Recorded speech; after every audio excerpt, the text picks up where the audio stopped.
Ce culte de consécration a été le tout premier pour l'église évangélique La Parole révélée après 5 ans de ministère. Connaissances, amis et parents ont massivement effectué le déplacement pour vivre ce moment de joie dans la vie de ces nouveaux guerriers de Christ qui reconnaissent avoir franchi une étape importante de leur ministère dont le parcours a été dur. Sur le chemin, nous avons rencontré des difficultés. Sur le chemin, nous avons rencontré des humiliations. Moi, personnellement, j'étais rejeté par ma famille parce que je veux obéir à la voix du Seigneur. Et aujourd'hui, avec l'aide du Seigneur, nous sommes arrivés là où nous sommes.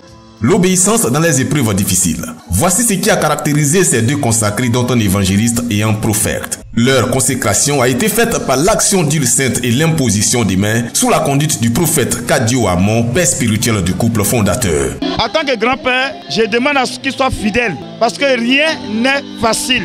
Donc, le conseil que je leur donne, c'est d'être soumis à la voix du Seigneur et d'être obéissant. Parce que si on n'obéit pas à la voix du Seigneur, on ne peut pas avancer avec lui. Pour le couple fondateur de l'église évangélique La Parole révélée, la cérémonie de ce samedi 13 août marque leur volonté de former plusieurs appelés au ministère sacerdotal pour le salut des âmes. Aujourd'hui, les pasteurs sont égoïstes. Au lieu de former les enfants pour l'œuvre qui est grande à venir, les pasteurs veulent qu'eux seuls seulement dans le ministère on les voit. En temps, il y a des appelés qui sont parmi eux. Ma joie est grande de savoir que 2 de nos enfants sont consacrés aujourd'hui. Je leur demande beaucoup d'engagement, beaucoup de sincérité et surtout qu'ils obéissent à Dieu et qu'ils l'écoutent.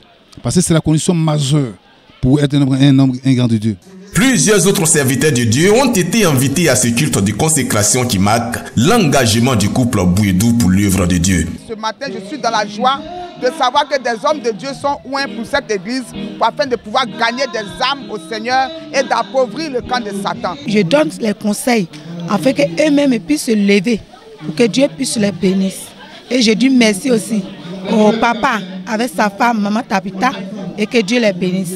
Quand la jeunesse ivoirienne aujourd'hui s'adapte à ce genre d'écriture, ça nous permet aujourd'hui de pouvoir au moins rendre grâce à Dieu. La grande joie des consacrés et leurs invités a été marquée par une louange sincère à Dieu au cours du programme. Les heureux du jour, le prophète Hyacinthe Bougou et l'évangéliste Blaise Symphorien ont été salués pour leur engagement à agrandir le champ des missions pour le corps de Christ en Côte d'Ivoire.